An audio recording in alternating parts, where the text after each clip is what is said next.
afternoon and welcome to the first edition of The World Today. It is a Southwest Network program of a Radio Nigeria Badazono station comprising news and feature plus sport. On the lineup today, NCAA suspends debt enforcement against domestic airlines. FRAC deploys personnel nationwide ahead of Eid al-Kabir. On the foreign scene, oil prices slide on hopes of a US-Iran deal.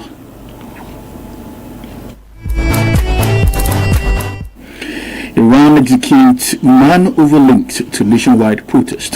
Heart of the matter today is on the need to prevent obstetric fistula, while the feature is on peacock spider. My name is Dayo Adinuga, and with me is Olushola Akinrapo. You can also listen to us live stream www.radionigeriaibadan.gov.ng or watch us live on Facebook at Premier FM 93.5. Rain is here. Ensure you keep yourself warm. Now the news in detail.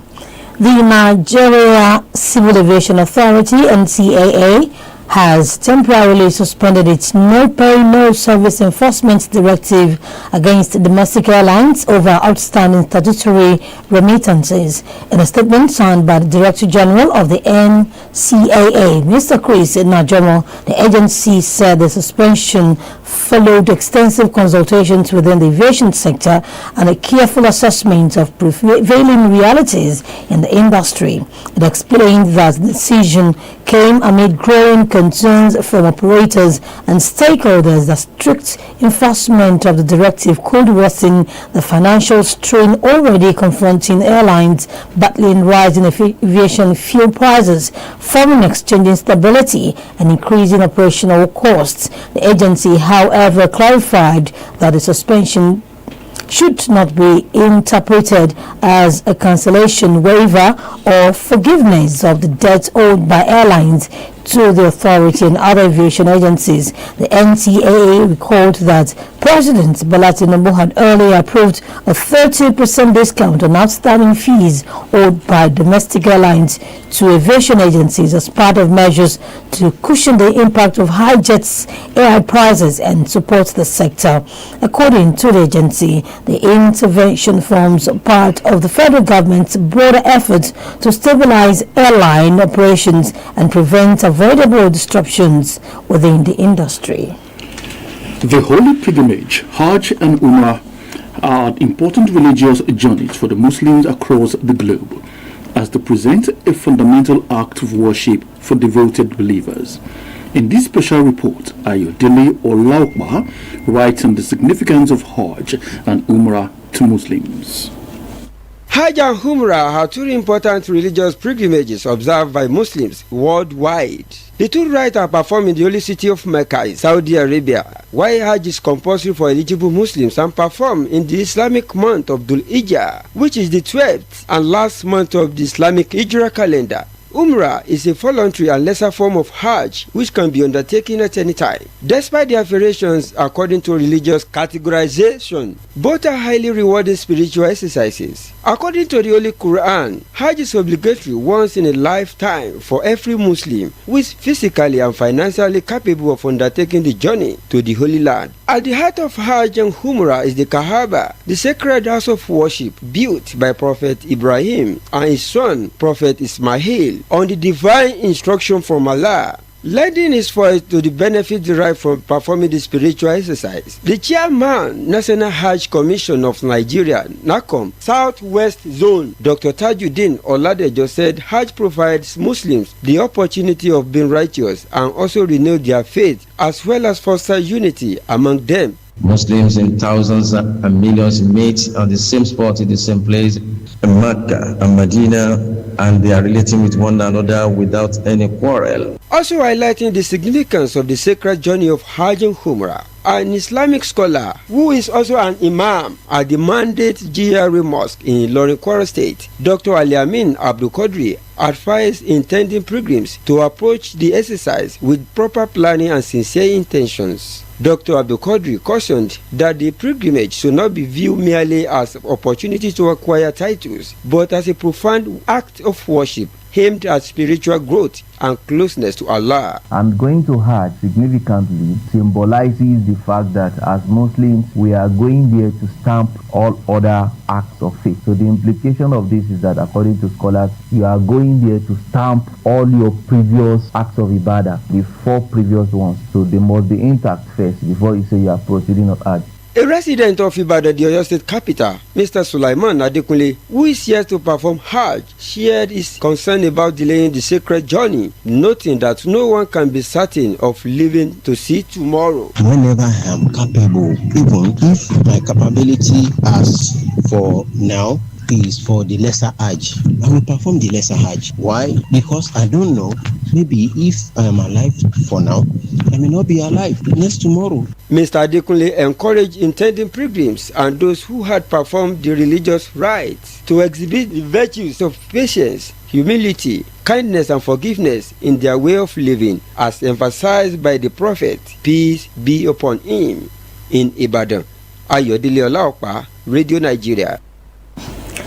Rams remain the most widely recognized sacrificial animals during Eid al-Kabir across the world to commemorate the festival on the 10th day of Dhul Hijjah and 12th month of Islamic calendar.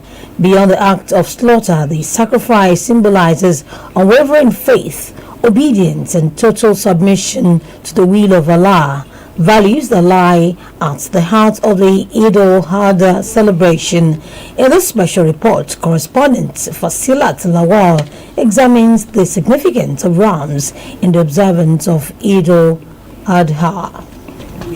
The origin of Eid al-Adha is traced to Prophet Ibrahim, who was commanded by Allah through a vision to sacrifice his beloved son Ismail. The divine instruction was a test of Prophet Ibrahim's faith, devotion, and unquestioning obedience to the command of Allah. In an extraordinary display of submission and trust in God, Ismail willingly accepted the divine decree, demonstrating steadfast faith and readiness to fulfill Allah's will. As Prophet Ibrahim prepared to carry out the sacrifice, Allah sent angel Jibril with a ram, informing him that he had fulfilled the vision and directing him to offer the ram in place of his son. This profound event became the foundation of the annual sacrifice observed by Muslims during Eid al-Adha, commemorating the faith, patience, perseverance, and total submission exemplified by Prophet Ibrahim and his son Ismail. The sacrifice, known as Qurbani, serves as a spiritual heart of worship and gratitude. The Holy Quran makes it clear that Allah neither needs the flesh nor the blood of the sacrificed animal, but values the sincerity, righteousness, and piety of the believer offering it. Islamic scholars explain that only healthy animals, free from blindness, serious injuries, disease, and severe malnourishment are fit for sacrifice. The meat from the slaughtered animal is traditionally shared into 3 equal parts: one portion for the family, another for the relatives and friends, and the third for the poor and needy, reinforcing the values of compassion, generosity, and social responsibility. Speaking with Radio Nigeria, some Muslim faithful expressed gratitude to Allah for witnessing another Eid al-Adha celebration and pledged to uphold its lesson through obedience, steadfast worship, and complete submission to the will of Allah. As human being entirely, first thing, just to be the obedient to Almighty God. It's the only thing that can make us survive here and the hereafter. Likewise, as a child, children must obey their parents too, because Nabi Ismail also obey his father. Whatever we are going to be doing, to stand by it. When you made a promise, either to your fellow human being or to your God, try and fulfill it. Complete obedience to Allah, strong faith and trust in Allah, sacrifice for the sake of Allah, patience and perseverance. An Islamic cleric, Dr. Alami Abdul Qadri, emphasized that the sacrifice of a ram is obligatory only for Muslims who possesses the financial means to do so. He stressed that Islam does not encourage believers to borrow money or incur debt solely to purchase a sacrificial animal. It's not a must, it's only if you have the means. So nothing of such is a must in Islam, especially if you don't have the financial means. Anything that requires finance in Islam, if you don't have the means, Allah subhanahu wa ta'ala has exempted you. Dr. Abdulkadir urged Muslims who are blessed with the resources to perform the sacrifice, to extend kindness to relatives, neighbors, and the less privileged by sharing the meat. According to him, such acts of generosity strengthen communal bonds, promote love among families and friends, and embody the spirit of charity that ensures everyone partakes in the joy of the celebration. Speaking on the importance and lessons for the sacrifice of ram, Imam Tajuddin Alimi said Prophet Ibrahim's piety and faith made him accept sacrificing his son Ismail before Allah sent him a ram for the sacrifice. Imam Alimi tasked Muslims to worship Allah with sincerity, put trust in him to address any challenges confronting them. Whoever believe in Allah and do the commandment of Almighty Allah, everything will be okay for him. More than a religious rite, the sacrifice of ram stands as a powerful symbol of faith in action, reminding believers that obedience to Allah, compassion for humanity, and willingness to share with others are among the highest expression of worship. As Muslims celebrate Eid al-Adha, the enduring lesson of Prophet Ibrahim's devotion find expression in acts of charity, stronger social bonds, and the spirit of sacrifice that remains at the heart of the festival. In Ibadan, Fasilat Lawa, Radio Nigeria. As Muslims across the country prepare for this year's Eid al-Kabir celebration, markets in Ibadan, the Oyo State capital, are witnessing increased commercial activities as residents troop out for last-minute shopping. From the popular Bodija, Akinyele, Dube, Songo, and Oje markets to ram selling points and motor parks across the city, traders, buyers, and commuters are expressing mixed reactions over the prices of food items, livestock, and transportation fares. Our correspondent took a tour of some major markets within the metropolis to assess the level of patronage. Jeffrey Ahomise presents the report.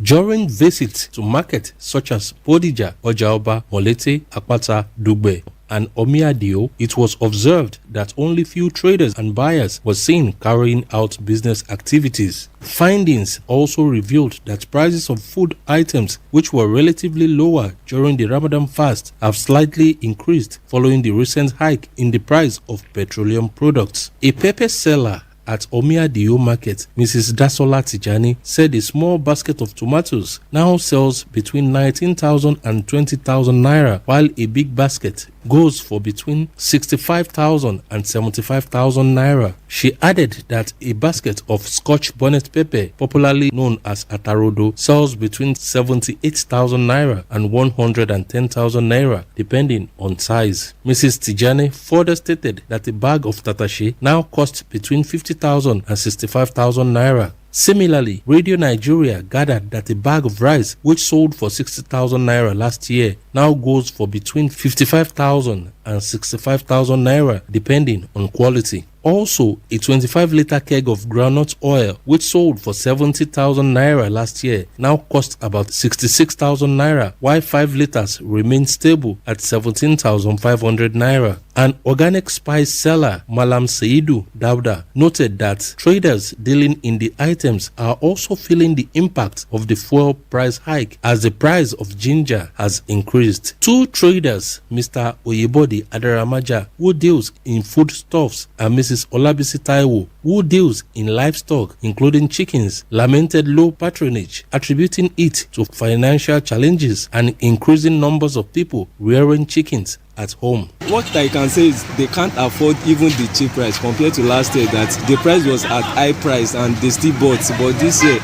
they are not buying. There is no sales at all since last week. We sold it 30 to 25,000, but now it's 20 to 80,000. Still, they did not even buy it, and then many people are even rearing chicken at home. Some customers also expressed concern over the rising cost of food items and essential commodities ahead of the celebration. The price is a little bit higher than before, maybe due to increase in price of fuel. I'm able to buy a little I can afford for now, but it's not up to what I intended to buy.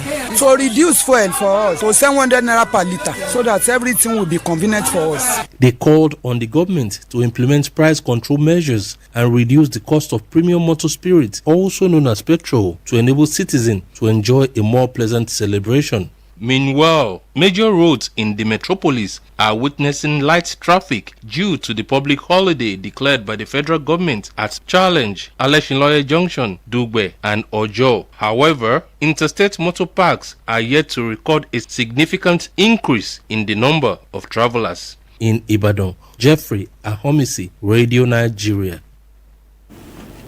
The Federal Road Safety Corps, FRSC, Niger State Command has deployed 600 personnel to ensure a hitch-free Eid al-Kabir celebration across the state. This is contained in a statement by the sector commander, Mrs. Aishat Saadu, issued to newsmen in Mina. Mrs. Saadu said the special operation would cover major highways across Niger beginning from today. She added that the command had also mobilized 12 patrol vehicles, 1 tow truck and 3 ambulances to support the operation. According to her, the deployment is designed to ensure free flow of traffic, provide prompt rescue services and enhance the safety of road users before, during and after the festive period. The sector commander advised motorists to obey traffic rules, avoid speeding and shun driving under the influence of alcohol or drugs. The Kano State Sector Commander of the Federal Road Safety Corps, FRSC, has deployed no fewer than 1,889 personnel for a week-long special patrol operation ahead of the 2026 Eid al-Kabir celebrations. The Sector Command's Public Relations Officer, Mr. Abdullahi Labaran, disclosed this in a statement released to newsmen.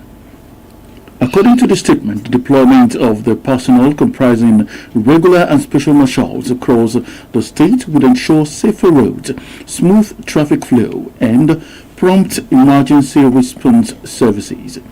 It states further that the special patrol operations, which commences today and runs through 31st of this month, form part of the core strategic operational activities usually carried out during festive period. The sector commander, Mr. Idris Lawal, added that the operation was aimed at reducing road traffic crashes, fatalities, traffic congestion and other highway emergencies during the Salah celebrations. The headquarters Joint Task Force Northeast Operation Hadinkai has assured residents of the Northeast of adequate security ahead of Eid al-Kabir celebrations scheduled for Wednesday this week.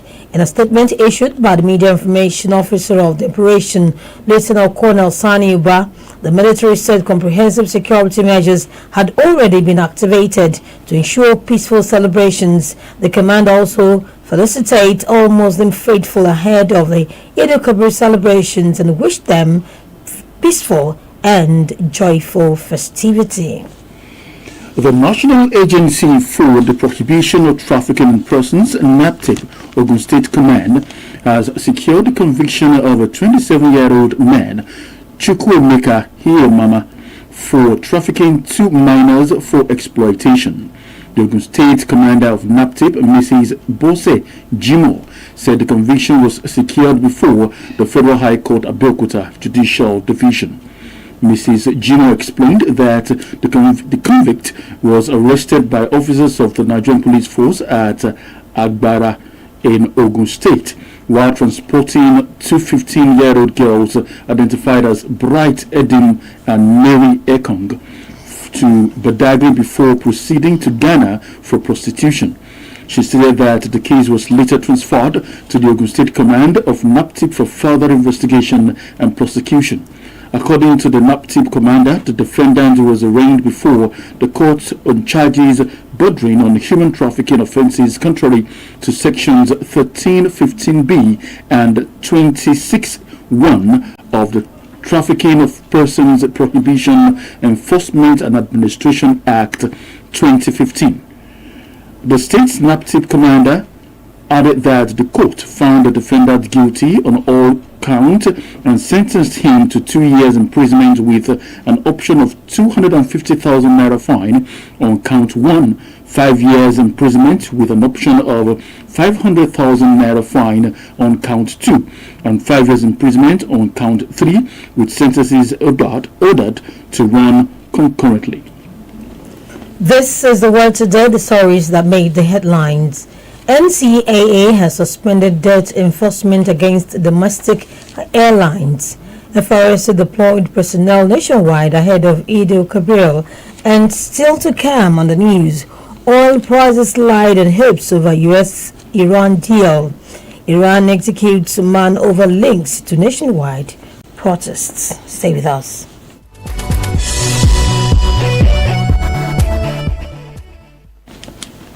Glad to know you're still there. Now to the rest of the news. Oil prices are falling sharply and Asian stock markets have risen on hopes of a deal that could bring an end to the US-Israel war with Iran. US Secretary of State Marco Rubio said negotiations had a solid deal on the table while an agreement to end the conflict might be reached today.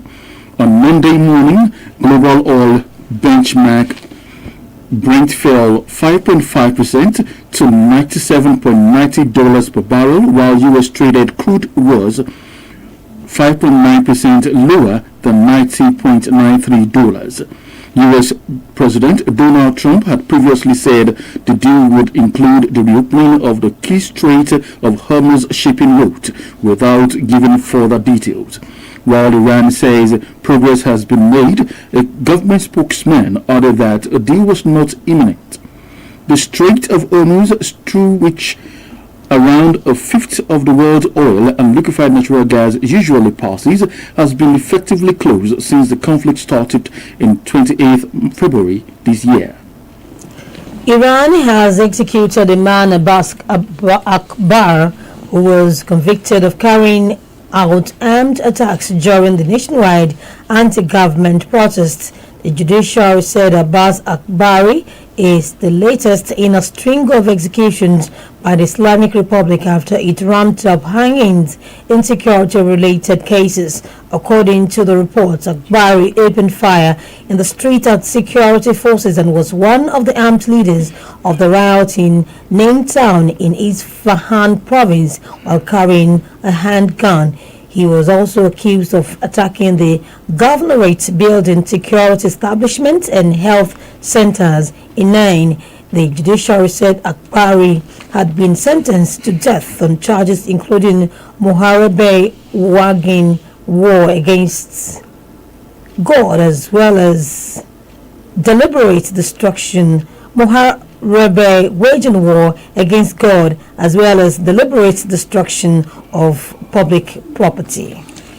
Stakeholders in the sports sector have called for increased investment in sport infrastructure and youth-focused programs to enhance football development in Nigeria.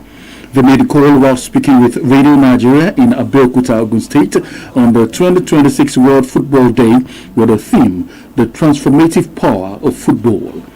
The chairman, Sports Writers Association of Nigeria, SWAN, Ogun State Chapter, Mr. Michel Aziz Ogunshiji, described football as a major tool for youth empowerment, social inclusion, job creation, and national unity.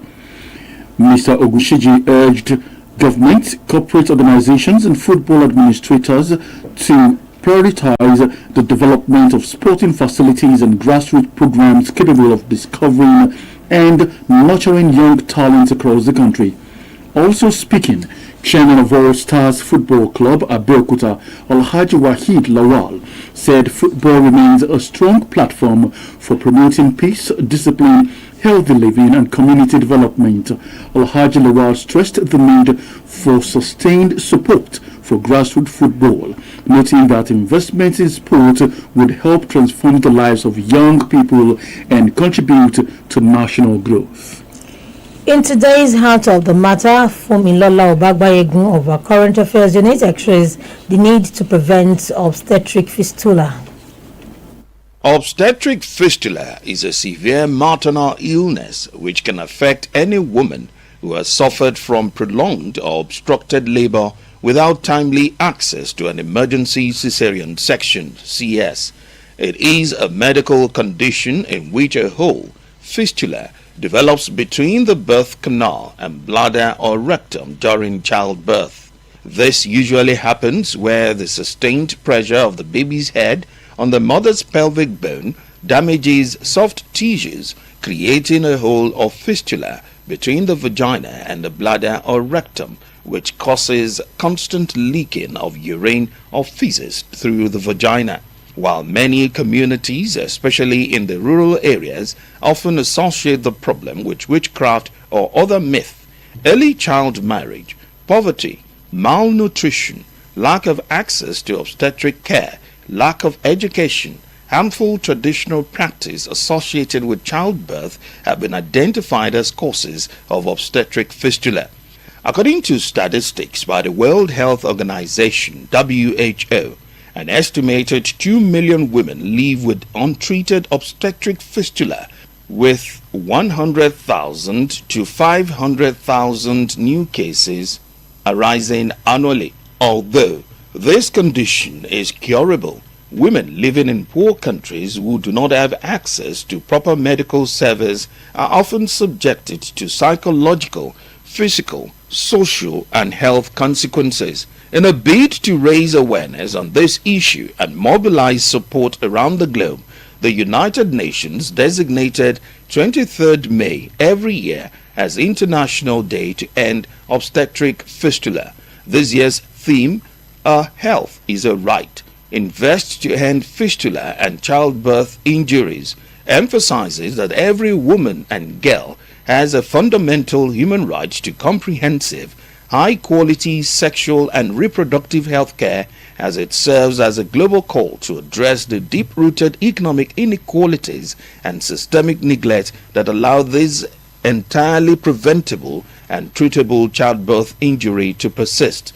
In order to end the scourge of fistula menace in Nigeria, there is urgent need for the establishment of additional health centers equipped with skilled birth attendants and emergency obstetric medical practitioners who will assist women during labor. The establishment of dedicated fistula hospitals by some states such as Katsina, Sokoto, Jigawa, Kwara, Oyo, Kano, Kebbi are commendable, while it is pertinent that other states should key into it, especially rural areas, to reduce the burden of the scourge. Also, overhauling of medical centers and provision of equipment needs to be made a priority, as well as training and retraining of medical personnel. Similarly, it is important to educate and empower women, as there will be reduction in maternal injury and mortality when women have access to education on childbirth. There is the need for the media and other stakeholders to sensitize and raise awareness on the need for females suffering from the health condition to present themselves for treatment. In addition, communities must desist from sharp practice regarding child delivery and halt early marriage, which often leads to high-risk pregnancies for girls under 15 years of age. The script on the need to prevent obstetric fistula was written by Fumilola Obagbayegun of our Current Affairs Unit and read by Stephen Akbaji. Well, that's it on the world today. Join us again tomorrow for a fresh edition of the program. Modupe Toba edited, RM Dayo Denuga. And from my colleague, Lushola Akirapo, thank you for listening.